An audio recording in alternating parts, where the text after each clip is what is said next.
Okay. I got some. I know we're live, but I got something to tell everybody. Okay.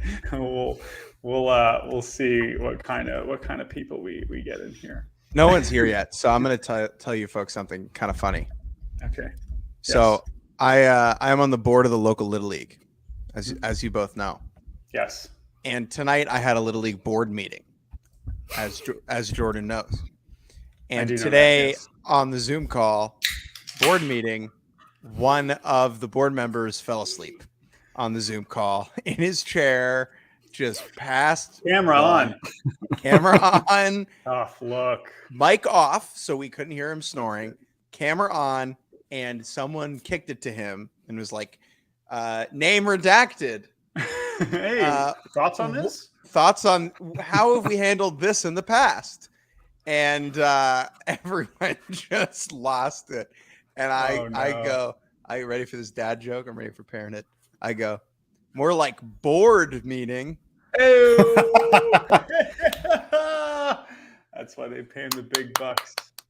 I love that. Yep. Nice work. Yep. Nice work. And now people can't see this, but I am going to text both of you two a picture of this gentleman falling asleep. Okay, thank you. Well, make sure you don't pull that up on the screen. We know we are live, by the way. We hope that everyone is joining us here on the on either YouTube or on Twitter. Feel free to comment and let us know. Hopefully we'll get to some Q&A later. I'm Jordan. Jake's over here. Steve's down here. We all are going by different names tonight. But yeah, we wanted to test this out. So, every Sunday night we gather to record the Shock Factor podcast and talk about what we saw during the weekend. But there's a lot else that happens during the week in college baseball, and we wanted to take some time to talk about it. So, Steve, by the way, how are you, man? I mean, again, this will be a little more loosey-goosey than our pod, which is saying something. But how are you, Steve? I'm doing great. How about yourself? You already told us. We know. I don't know why I asked. It's Steve, courtesy. Steve, when I talk to you on a Tuesday, Wednesday, or Thursday, I call it a week, not a midweek game. Okay, because there's nothing mid about Steve. No, that's fair. That's fair. I don't know. I feel like there are mid aspects of me that I'm human. What's the middest part of you, Steve? Probably my stomach. I think that's the center. That's the centre de Steve. That's a good point in more ways than one. Steve, here's the thing. You are doing better than us tonight, because you won a baseball game today, and that's pretty lit. So it was lit. It was. Are you feeling good? How many innings did you coach in this high school game? I coached all 7. I was there all 7. You personally coached all 7? My role as coach is mainly high fives, a lot of the mental game, as in I don't want anyone getting too worked up or too focused. I feel like sometimes high schoolers get a little bit too focused. Got to remember to have fun with it. And today, the pitching staff shoved today. That was not a problem that I had in high school. It was too much focus. Some people see it as focus. I see it as getting uptight. So those two are kind of synonymous with me. But I understand I operate on extremes, and I'm the extreme opposite of an uptight player, I'd say. Here's my last question, and then we are going to talk about college baseball. I promise. Everyone tuning in, we appreciate it. We know, by the way, that the Auburn-Georgia game is still going on. I believe that it's heading to the bottom of the 11th, so we'll keep an eye on that one. My question to you, Steve, about your coaching tonight. What coaching did you do in this game? What was one moment of coaching that you delivered, executed, demonstrated during this game? I would say, were you just hanging out, which is also okay. Also fine. I'm not trying to make sure. I'm curious, a genuine curiosity. So. Yeah. So I would say I went 2 for 2 on coaching opportunities with 2 walks today. So the first big performance was our closer, Nick Cox. He shoved today, but going into the outing, I wasn't sure about his mindset. So I sat down with him and talked to him about confidence and that sort of thing. And then I remembered Nick has an insane amount of self-confidence. So I was like, what did I really do here? But this is where I came in the clutch. This was the shock factor aspect of the game. So they're high schoolers, which I love. I love them. They're great kids. They aren't always going to remember to bring everything, correct?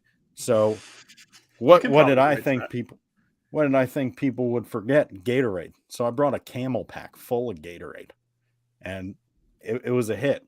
I think. That's going to lead to mold, Steve. You got to watch that out ASAP, dude. Nah. Didn't mold fix pneumonia? That's actually a good place to start. Yep. I think. Okay. Yeah, the origin. I agree. So what we're gonna do here on this episode, who knows what this is? This live stream. We're gonna start kind of looking backwards. We're gonna talk about our favorite moments from the midweek. We are going to take a kind of big picture look at the 2023 season so far. And we're going to do that with some help of some wonderful graphics, courtesy of our good friend Jake Mintz here, who used to think it was Dylan Cruz with a Z. And we are going to begin with the midweek scroll. We are going to take a scroll down at Big Donkey 47's feed. And as we do on the podcast, but these are things that, like, when they happen on Tuesday and Wednesday, we normally are not going to remember to talk about them on Sunday night. But because it is Thursday, we have plenty of time to do so. So, Steve, where would you like to begin on the midweek scroll? I'll let you pick. I would like to start off with the ECU GoPro stream for 400, Alex. Absolutely. Let's open that up. Okay, so this is the ECU GoPro stream from this past week. I'll just let this run, Steve, while you explain what we're watching. So what we're watching is a game between ECU and Campbell, which, for whatever crime of a reason, was not publicly broadcast, except for one gentleman, I believe it was Carter Cunningham's dad, who was like, you know what? I got a GoPro. Let's do this. So not only did we get an actual stream of the game, which is hilarious that it's just on a GoPro. It's honestly pretty decent quality. And if you're at a school where they don't stream games, do this. Just do this. But I personally love that. I like how we're getting the whole anthem. Yeah, no, that's we get a salute there from. I love this. So this guy's on Team USA. He was on the USA WBC. Here's the thing about this. Like, I am of two minds here, because on one hand, this is embarrassing, right? You have two top 25 teams, and this is the best we can do, right? On the other hand, I feel like I'm at the game in a way that I don't if I am watching a broadcast. Like, am I wrong? Like, it's ridiculously goofy, but I love it for that reason. He puts it down on the ground so it can just stay focused on the game. But I think I would have liked it more if he just slapped it on his head for the whole game. You know, we got to get rid of this little weed right here. You guys see this right here with my cursor? This little weed here. I didn't think weed was legal in North Carolina. Here's the thing, guys. I don't know. Can I just make a point, though? To remind everybody about what, the difference of levels of broadcasts that we have at different levels of college baseball. I love this. And we got someone. We got a little ground screw action. bringing the this is level. What ESPN won't give you. Exactly. MSM. But I just want people to understand the differences. And, this is a top 25 matchup, top 25 teams, right? But it can always be worse. And I just, again, would like to share something here, because this stream, very creative. I like that we got above the net. But I just wanted to share something of my own here, just from literally today. So same kind of thing, right? We're going to go ahead and show you a D3 stream here that happened today. All right. This is center field in Newport, Rhode Island, the Salve Regina Seahawks. It's raining, so, this is the highest quality you could get. Steve, you want to give me a little play-by-play of what's going on in this one? Yeah, so in this one, we have the gray amoeba taking on the other team. Oh, sorry. Hold on. 1 second. Hold on. Let's give it a sec. Oh, that was good. He did make it better, so I appreciate that. That made it infinitely better. This is by the way, shouts out to Coach Eric Sorella, who I love, and they beat Eastern Connecticut, the defending champs, today. But just remember that whenever you see a stream, there's always one that's worse. It's actually Hufflepuff House right behind home plate. I was gonna say, is that the Haunted Mansion? But anyway, I just talk about a wipe. That improved the stream quality tremendously. No, that's true. All right, sorry, we go back to you, Jake. All right, so but GoPro, I mean, it was hilarious. It was very goofy. Obviously, this should have been actually real. I would love just give me both, right? That feels like an obvious answer here. Let's just see both. One of my favorite, like multicam, like how ESPN does like the football national championship. That's a great idea, Jordan. What I like is how the camera angle changes over the course of the game as the gentleman holding it tries to like adjust it and then readjusts it and then it falls and then now he's back here, right? And it's just changing like crazy. Did we see the moment where he picks it up? Did we get the end of the game, or did this just kind of end? I think it just ends. So on GoPro, you can only stream for 2 hours at a time. So the stream will end here, and then the new stream picked up later on. Amazing. All right. Amazing. It's just incredible. It's like back when we were a lower budget and we could only do the 40-minute Zoom calls. You remember those days? Oh, how far we've come. All right. Let's move to our next one. Steve, what would you like to talk about next? I really like the most inconvenient gifts. Okay. That's probably my favorite thing. All right. Let's talk about it. What are we looking at here? So we're looking at, if I were ever a college coach, instead of like doing, oh, you get the hard at work shirt, or at Cape Henlopen High School, we do the hard hat for who worked the hardest. But I think it would be way cooler if you just got like impractical shit.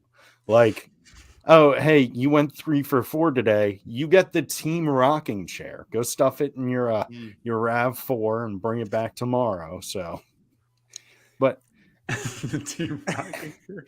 I think an ant farm is very high on the inconvenience list. Well, it's, again, like that's true. Like specifically something that could like grow and get really problematic. Yeah, or like a baby lion. Chia pet. Team Chia. But a Chia pet's not inconvenient. You just put it on your shelf. Yeah, but transporting it with all the Chia on it. Think about that. Or, I mean, I really like the team hamster, team gerbil idea, or the team goldfish. But what I like about the team goldfish is the risk factor. Because you're giving it to who played best. But if it dies, there's no way you can't cut the kid, you know? So it's like, whew. I'm going to really gamble. It really makes you think about who you're giving it to more. What about one egg? That was a concept. Like you gotta pass the drop test too before you can leave the field. You gotta drop it one time from like a ladder. I think you're on to something there. I really like the team toughness blender for the player that played well, but also helped the team blend.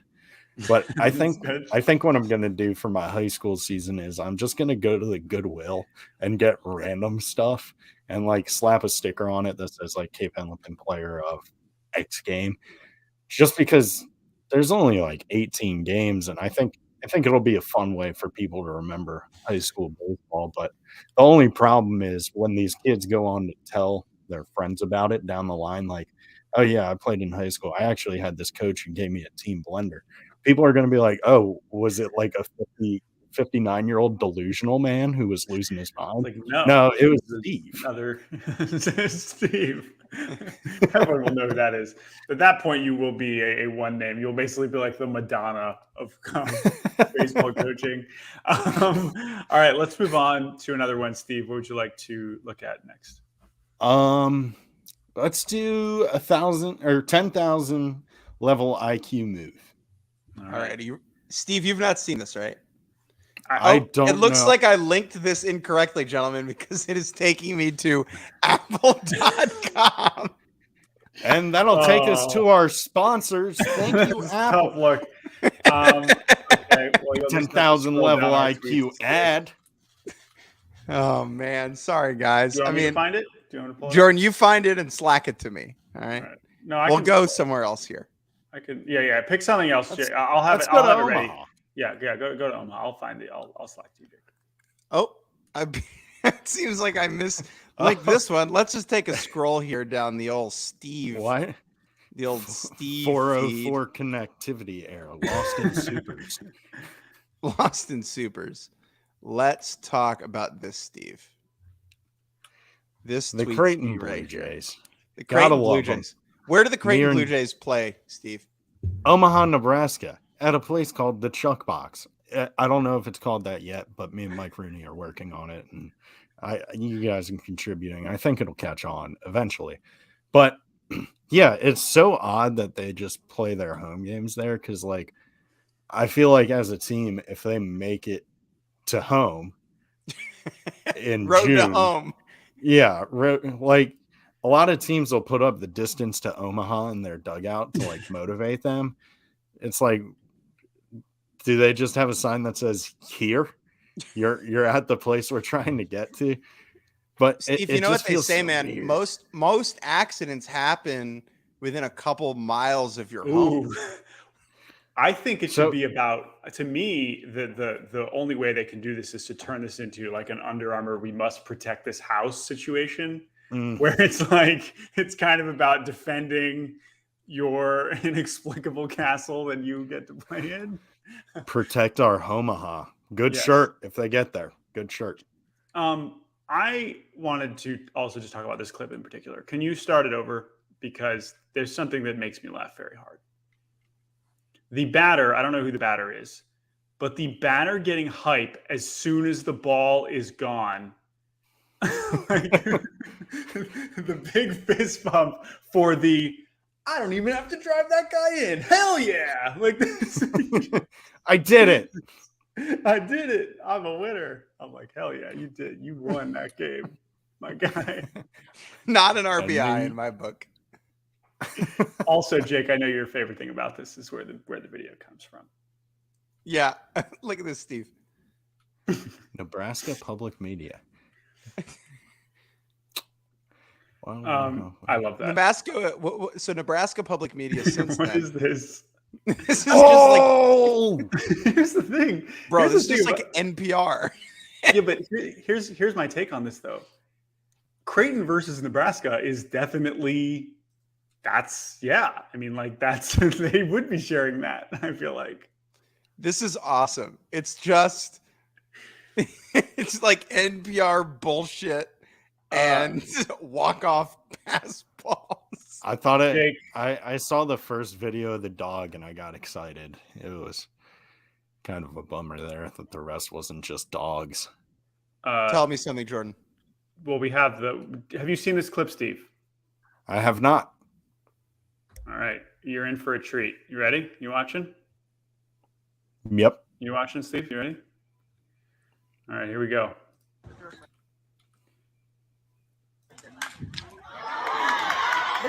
You watching? All right.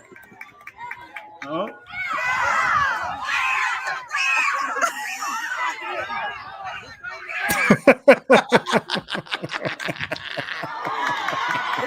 Data Walton, what a hero.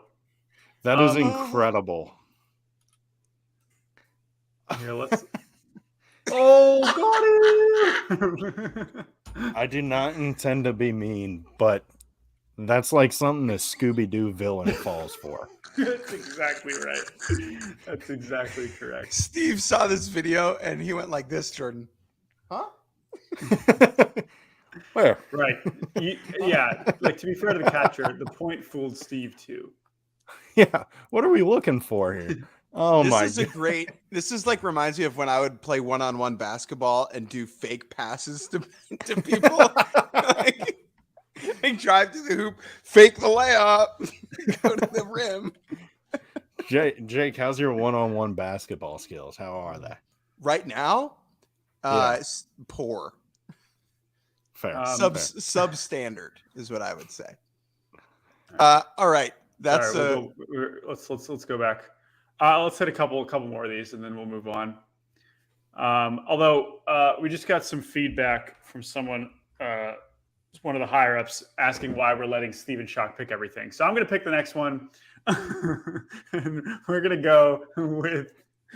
go with Lil Man Goes Wild. This is just excellent stuff. I believe Steve tweeted this today.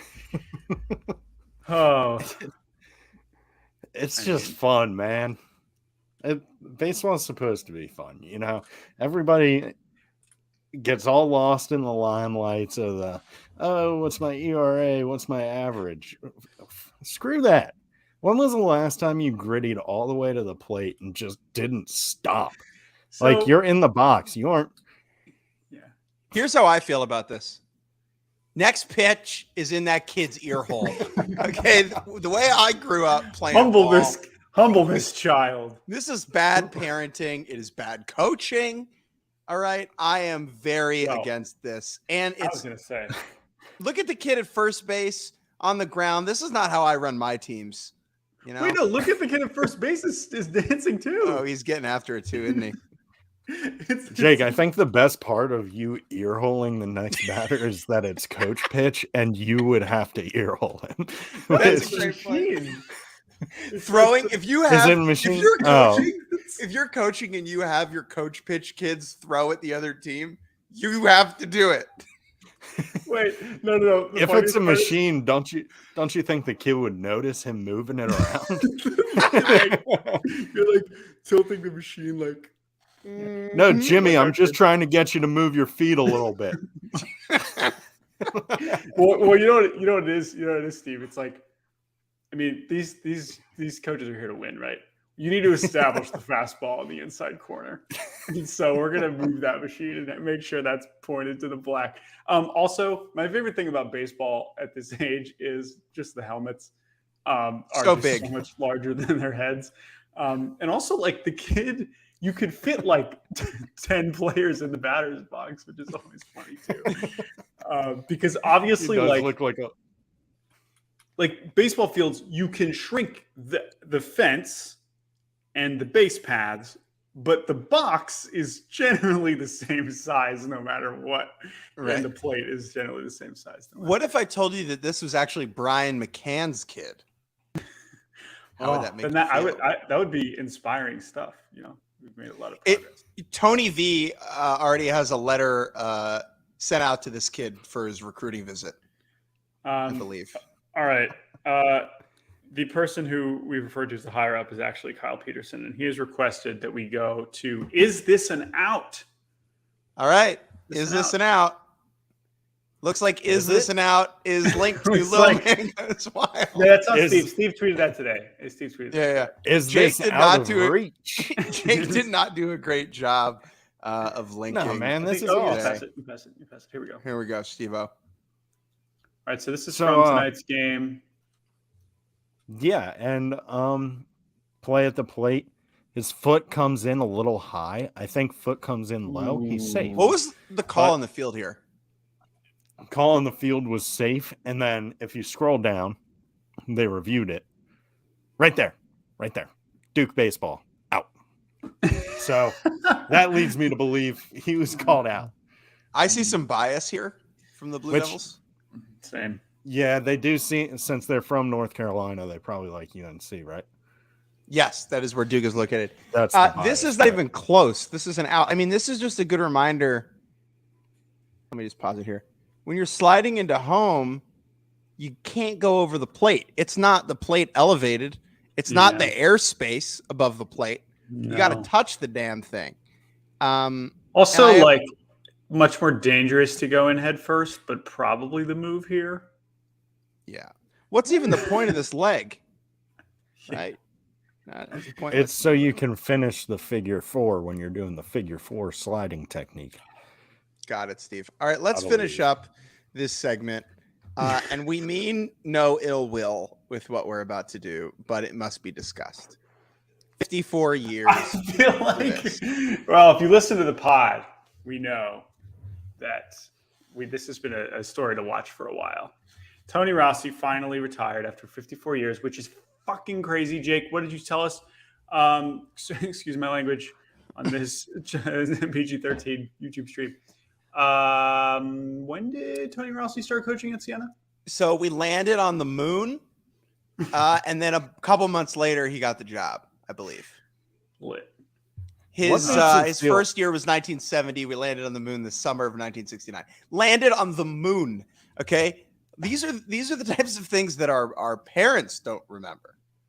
Okay, that is American history, not American present. And Tony Rossi, his reign over at Siena went from then until now, and it ended. His watch has ended. Okay, his watch has ended because his last ever game was on this past Sunday. And how did it go, guys? Tough one for the Saints. Dropping a not particularly competitive ball game against the Richmond Spiders. One second. I'm sorry. This is so mean what I'm about to do, but like, this is the tweet. Okay. Mm-hmm. Final Richmond 14, Siena 0. 2 tweets later. Thanks, Coach Rossi.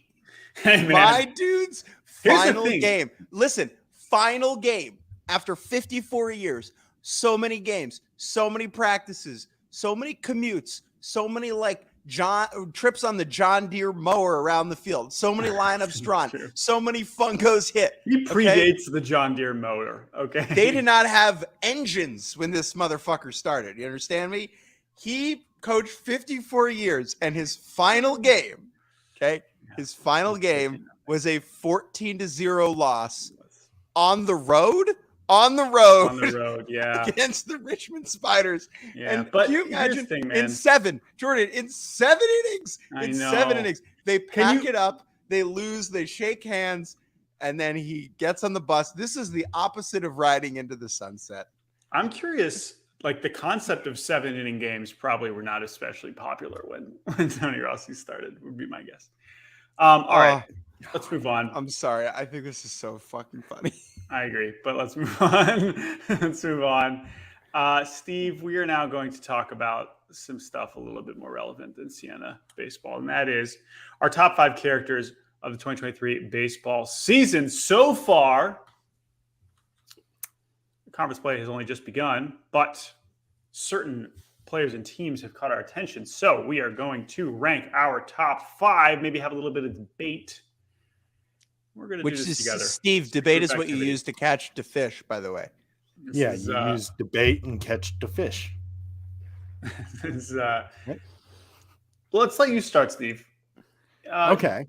Who's number one? Who is number one? Who has been the story of the 2023 college baseball season? I think I have. Go ahead, Steve. Go ahead, Steve. I would like to go with Jack Haggs because everyone is very excited, obviously, about the gentleman named Shohei Ohtani. I don't even know what conference he plays in, but I know about him, which when you transcend the sport like that, that's got to be someone special.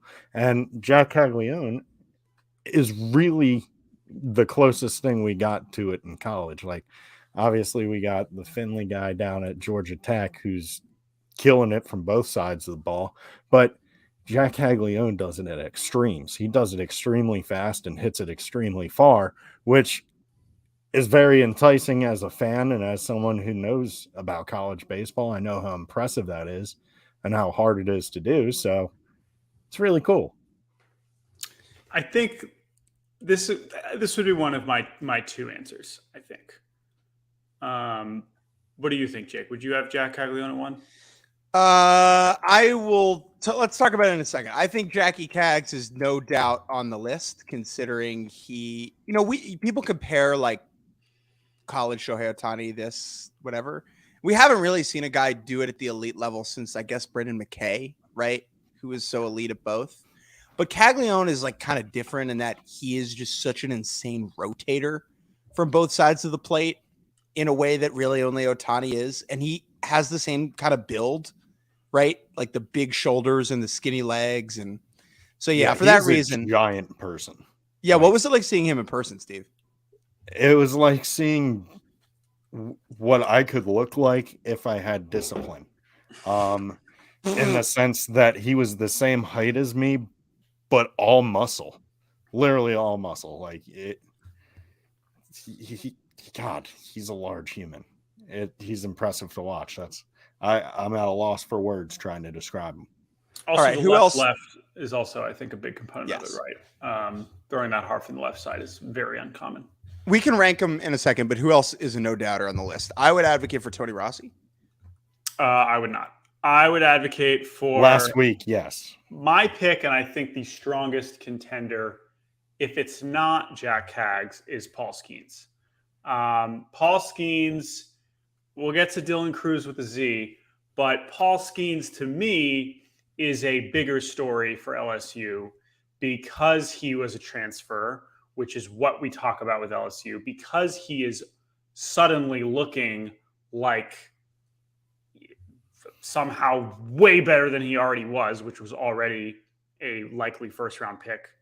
And now we're getting crazy quotes about him being one of the best college pitchers that very good college coaches have ever seen. And so I feel like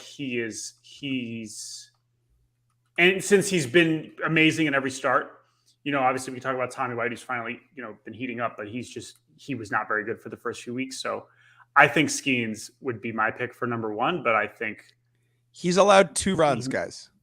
Yeah. I think him and just he has 59 strikeouts and 4 walks in 30 innings across 5 starts. So yeah, I just think he's like, also there's really no one else even I guess when your numbers are that good, it's not really fair. Look at this dude. But I don't even know who really has been the second best pitcher at this point. Hunter Owen maybe has a case. But like to me, it's not even close. So he's kind of in a tier of his own. We'll get to Cruz, but I think Skeens is. Yeah, I mean, let's just put Cruz on the list because. Yeah, he'll be on it. Yeah. So who else? I have another next candidate, but who else feels like really important? We can talk about Cruz, but who else feels really important for you, Steve? I really like Gavin Casas.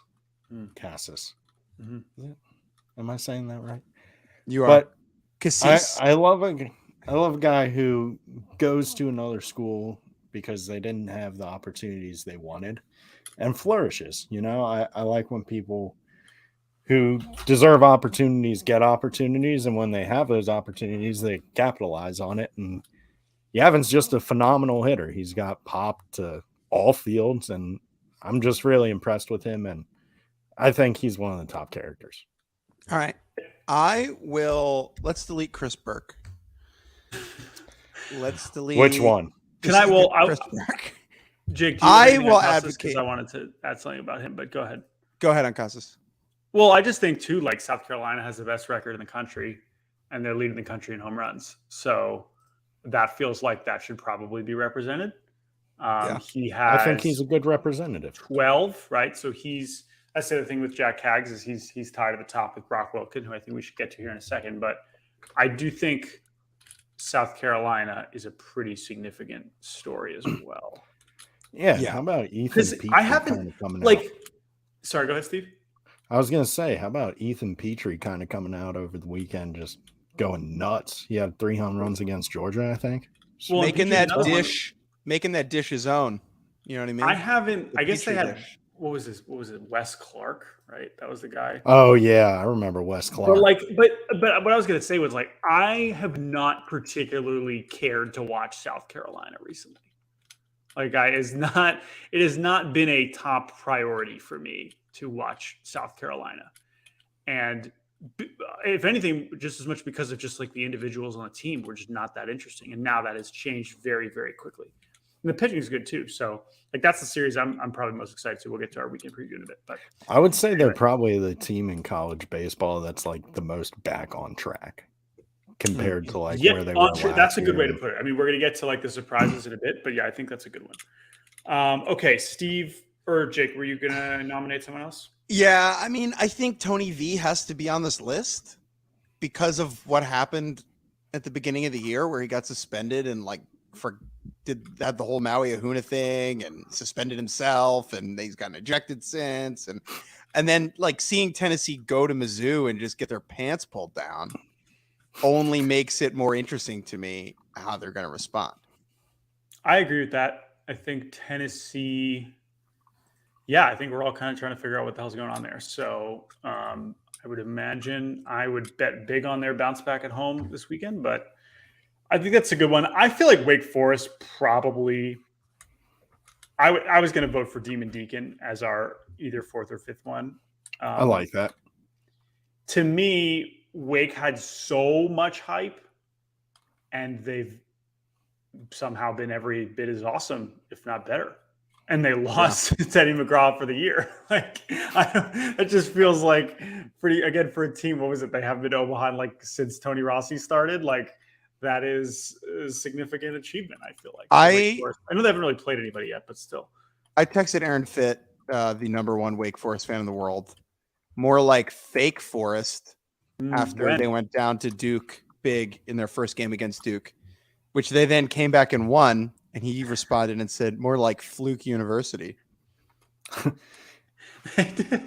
What if he said more like Jake Forrest was wrong? Jake was wrong about that. Jake was wrong, Forrest. Yeah. They have a little bit. So they just beat Notre Dame. They won the series at Duke, but they dropped a game in both of those. Now they have Miami at home.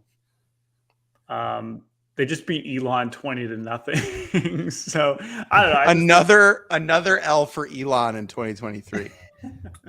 So I don't know, Steve. Do you agree about the Demon Deeks? Yeah, they're nasty this year, and I think they're living up to the hype phenomenally well. I'm gonna nominate the Fun Belt.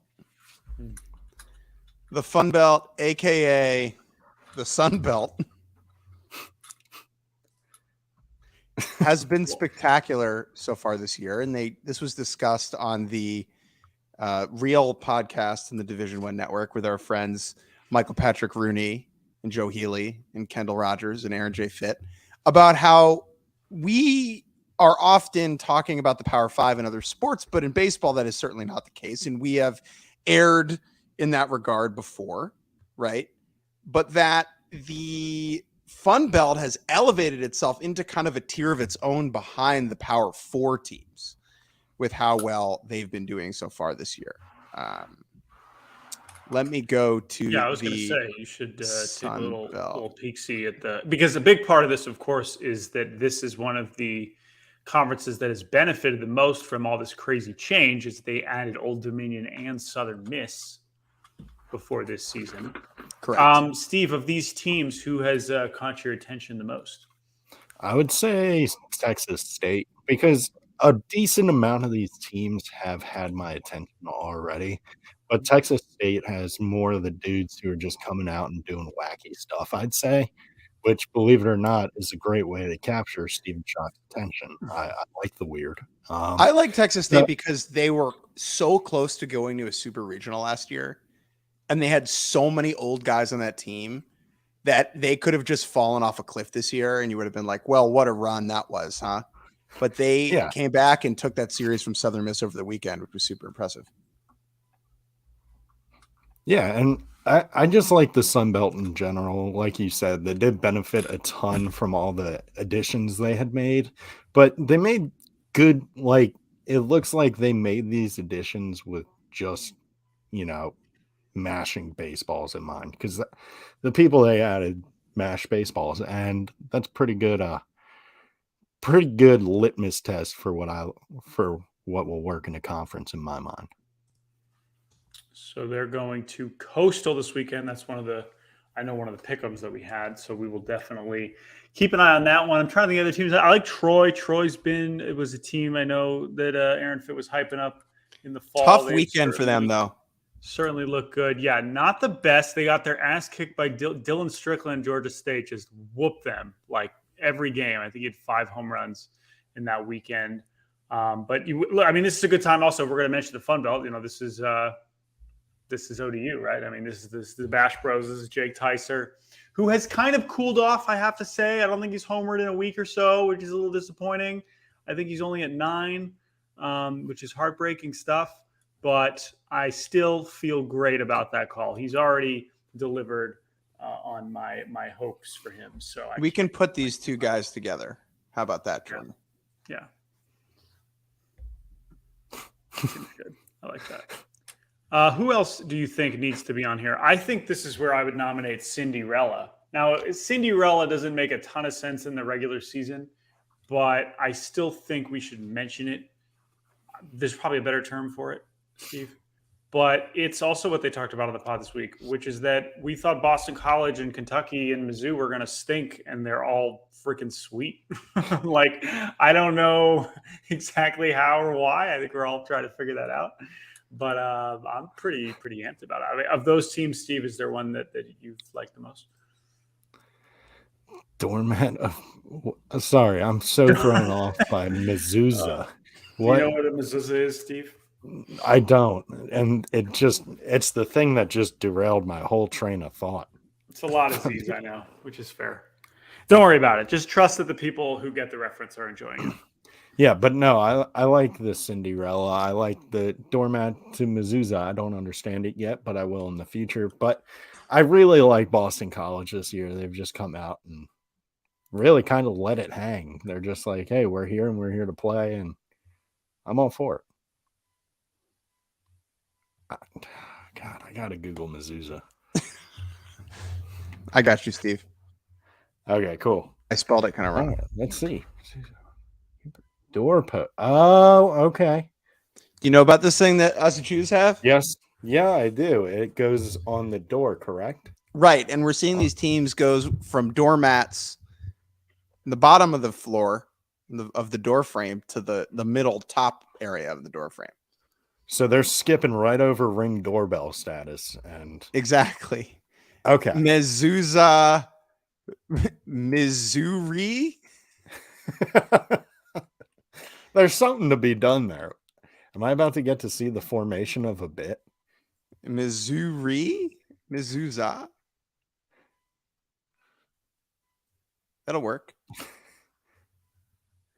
Who do I want at the end here? I'll nominate the Powder Perps, boys. Thank you. I'm all in on the Powder Perps. They're got to be the best tasting jerseys in college baseball. What do you mean by best tasting, Steve? Look at doesn't do you mean most tasteful, or like you want to eat them? I want to eat them. I do not mean tasteful. I just feel like that color tastes good, like the Laffy Taffy color, like that. Like I really like that Laffy Taffy, and so like I look at this and I imagine I walk by that team. They smell like either grapes or lavender, and each one is a flavor of its own that can be enjoyed.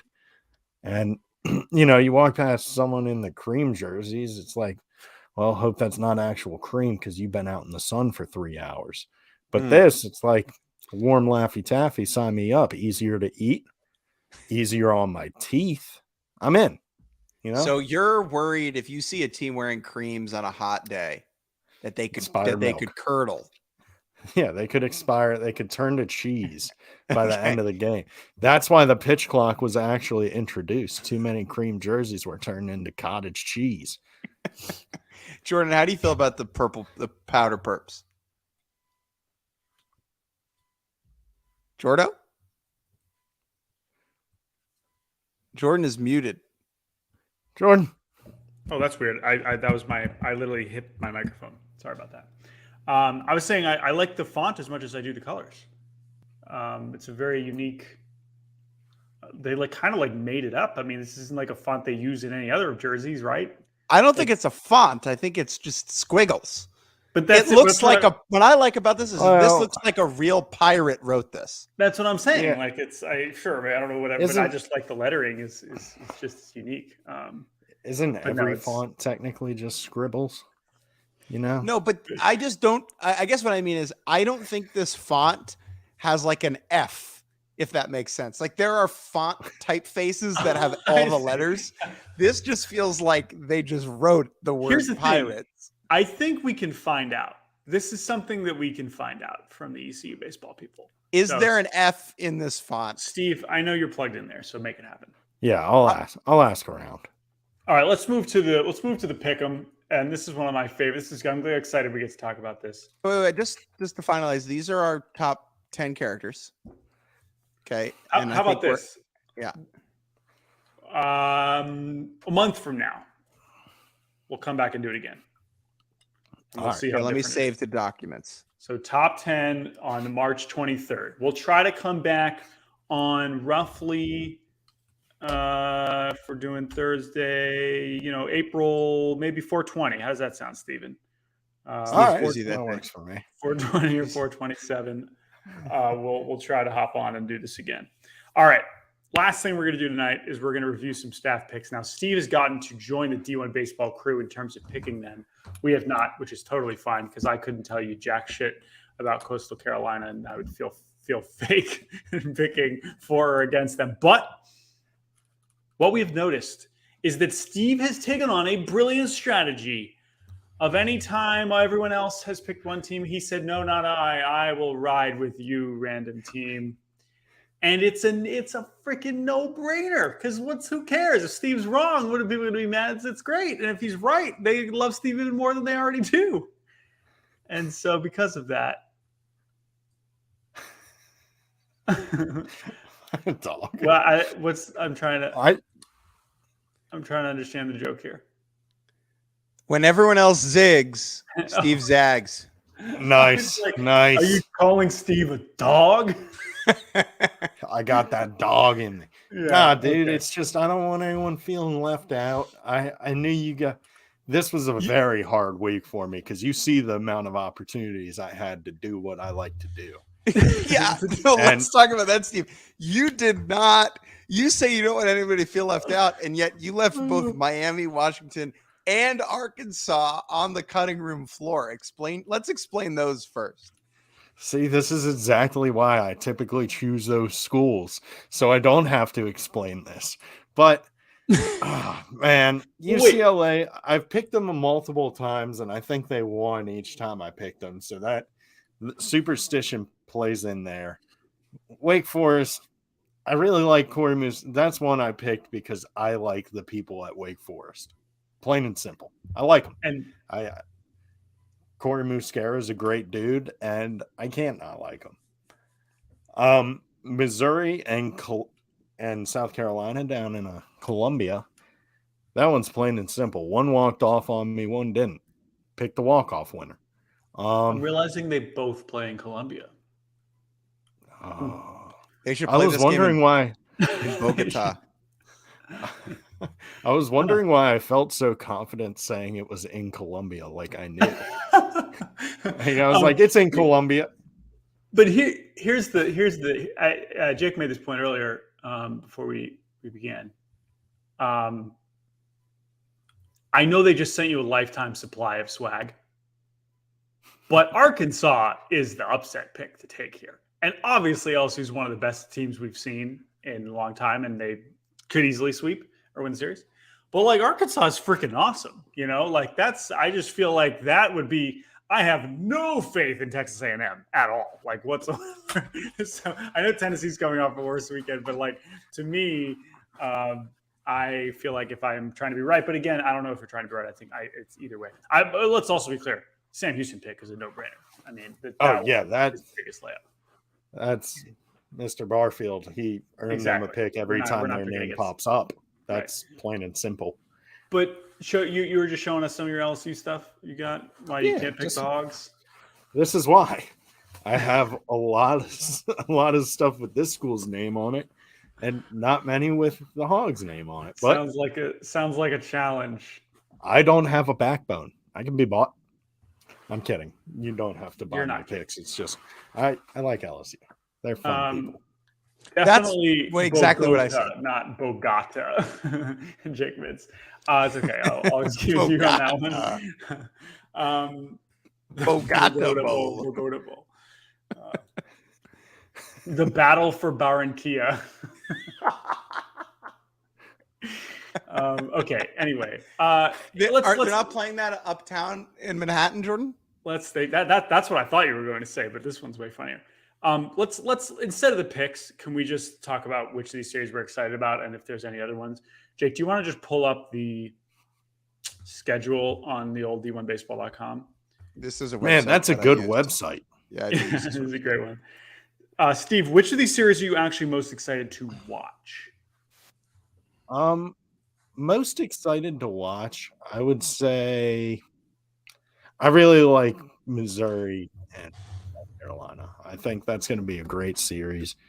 I just think that Missouri's got a lot to prove, and this is a really good test for them because, I mean, obviously playing Tennessee is a test, but now it's like, was that a fluke weekend or is this the real deal? Like, is this what we're really doing? And I'm excited about that. Guys, the scoreboard at d1baseball.com is now powered by Blast, which this is not an ad. They did not ask me to do this. I am a user of Blast when I coach. So here we go. This is in my desk. Shouts out to Blast. I paid for this. So I agree about South Carolina and Missouri. I think that's a great one. I could totally see some. Like, I think Wake Forest is awesome, but like Miami could just like hit some really spicy home runs in Winston-Salem, and that could get a little juicy. How about I can see that? I am excited for that Sam Houston Grand Canyon series because Grand Canyon is a really, really good team. But what we saw from Sam Houston in Round Rock was so impressive and so solid. How have they been since we graced them with our presence? A little shaky, I would say, but pretty solid. A tough run once they left Round Rock, but picking it up. LSU beat them so hard into the ground that they went on a little schneid ski here. But they picked it up since then against teams that they definitely should beat. Losing to Baylor. Don't love that. Well, what you could think about is before the LSU game, and before their games before the LSU game, we had talked to them. And maybe they just missed us. Maybe that's what it was. Maybe they were like, man, we're playing baseball, but that weird kid from Twitter with his friends isn't here to watch us. So what's even the point, you know? Yeah, what's even the point, you know? This could get out of hand, this series. Like, we could see this is the type of series that dissuades people from returning for a junior season of college baseball. This is like, I'm like the George Mason long reliever, and my girlfriend and I's relationship is going great, and I'm really interested in my major, and I'm a sophomore, and like I'm thinking about maybe going to med school or law school, and do I really want to keep up with this? I don't know. Maybe I do. Maybe I don't. Oh, East Carolina just made me decide I don't. I would like to talk about. That's very funny. I would like to talk about Vandy going to Starkville. Great. So Mississippi State has lost like 14 SEC games in a row or something. Their pitching right now is in a very bad place. More like Mississippi State. Vanderbilt, meanwhile, his pitching has been incredible. In a good place. This series, to me, is really the last chance for Mississippi State to show signs of life before I do believe we can probably bury them away from Hoover once again for the second year in a row after they won the national championship. Because there's totally a version of this weekend where Vandy goes in and just shuts them down. And, I mean, Mississippi State can hit, but still, and it's like, that's just like, see you later. Like, figure it out. I don't know what's going to happen. Or Mississippi State can even win a game or the first game or something, and they beat Hunter Owen. And now we're like, okay, this is what they needed to kind of get back. I wouldn't bet on it, but like at least they're at home because otherwise I don't love the matchup here. I think what I would recommend to Mississippi State, and this is something we did at Virginia. Well, we didn't do it at Virginia, but it was a concept we thought of at Virginia where you take your Friday guy and throw him on Sunday. Because then you don't have your Friday guy, you don't have your best going against their best on Friday night. You have your best going against their Sunday starter. But the issue is with Mississippi State, we don't even know who their Sunday starter is right now. So that needs to get fit. Well, no, they have Gerangelo Friday, and then so you're saying you'd be moving him to. Yeah, so you move him to Sunday. Now we have to find a Friday starter. of course. Which, but you're basically saying you're punting that game anyway. That's what I'm if we're saying we're punting it, let the shortstop start. But fair. it's just a way to kind of stay in it while they're trying to figure out how they're going to win ball games. Anything outside the top 25? I was going to say, let's scroll through the rest and then we can wrap it here. Let's start off in the America East, where UMBC and Albany are playing a big double. Sorry, that's not nice. That's the Westminster Dog Show. Now they got a double header tomorrow. It's a dog fight, baby. That's the thing. We got Luke Johnson on the mound. You kidding me? He went 8 innings last week. 8 innings, 3 hits, 0 runs. I'm in on it. I'm trying to find some other. Wow, the Terrier Bowl. Terriers and Danes. Oof, oof. This game has that dog in them. Has those dogs in them. Rutgers UConn would have maybe been a little more interesting. Ooh, this is interesting right here. Weird. Yeah, Maryland. Yeah, I have no sense for what UCF has been like. So. How's Maryland been since? They're okay. They're fine. They can hit. Their pitching is really not very good. Yeah, you can't give up 10 runs to the Black Bears in the year of our Lord, and it's not gonna get it done. Jeremy Pena is not there, as far as I can tell. What else? Well, and again, we got Cornell going for their first dub against. Oh yeah, let's check in on the Evie League. Yeah. I think that's on Sunday, so I don't think it's going to show up on here. It's too itchy. Too itchy. It's not the Poison Ivy League, Steve. Why Iona? We should probably finish with. Oh, we got Arizona State. There's a little. I know Mike Rooney likes your Paccaroni and 12 reference, Jake. So. Here we go. That Paccaroni one. and 12.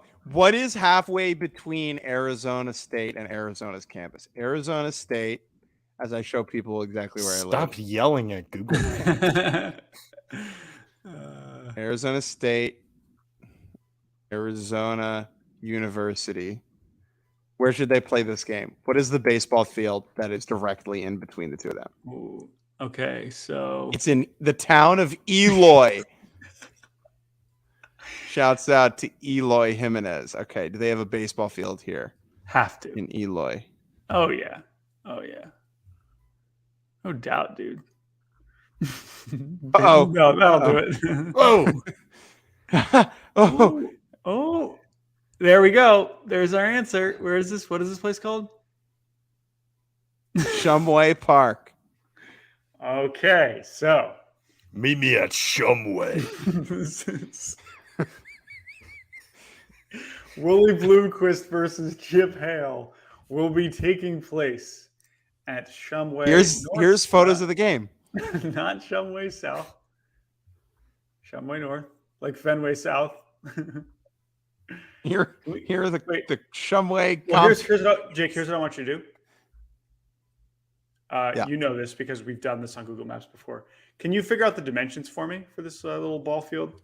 Yes, I can. So can we just go ahead and zoom in and right click on the old okay. We're gonna go click it out there. What is it? The center? Wait, it's not letting me do it. Is it right? I think you right click and you click measure distance. Yes, measure distance. Okay. So it's going to be 245 to center. I like Chase Davis in this series at Shumway Park. Oh. Steve, what do you think? I think he could leave the yard. Okay. All right. So now what we're going to do is we're going to take half the base and the width of that and multiply it to find the area. And then Jake, where's the fulcrum in this? I think it's time to wrap it up, friend. All right, it's late. Shumway Park. Auburn walked it off, by the way, for those of you still literally they walked it off. They did walk it off. Also, I did want to mention, you guys remember how we were talking about what we should call a walk-off home run that is also a run rule walk-off? Yes. Someone said we should call it a go-homer, which I really liked. Man, we should credit whoever said that. I'm in. Yeah, I will find it that way for our next episode. We can bring it up again. But all right. Well, speaking of that next episode, we'll be back on Sunday night. You can listen to that on Monday morning. Steve, thank you so much for joining us. Thank you. Congrats on being 1-0. We will probably not do this next week, but hopefully in the near future. Jordan, why not next week? Steve, what's next Thursday? Next Thursday.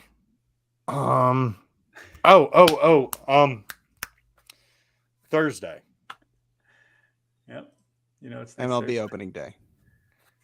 What are they opening? Well, actually, I'm also curious. What are they opening? They're selling what? I said MLB opening day. Steve said, what are they opening? MLB opening day. unboxing. I forgot about this. I know. Also Tennessee LSU. Damn. All right. Well, we'll find a way to watch all of it because that's our job. Thank you all for listening. Thank you all for watching because that's really what this is. And yes, subscribe to the Shock Factor podcast. Really appreciate the support. Steve, you're the best. Jake Mintz, thank you, sir. Fuck am I? You're just Jake. I'll have plenty of other opportunities to tell you you're the best, including in 12 hours when we record another podcast. Thank you all. Enjoy your evening. And goodbye.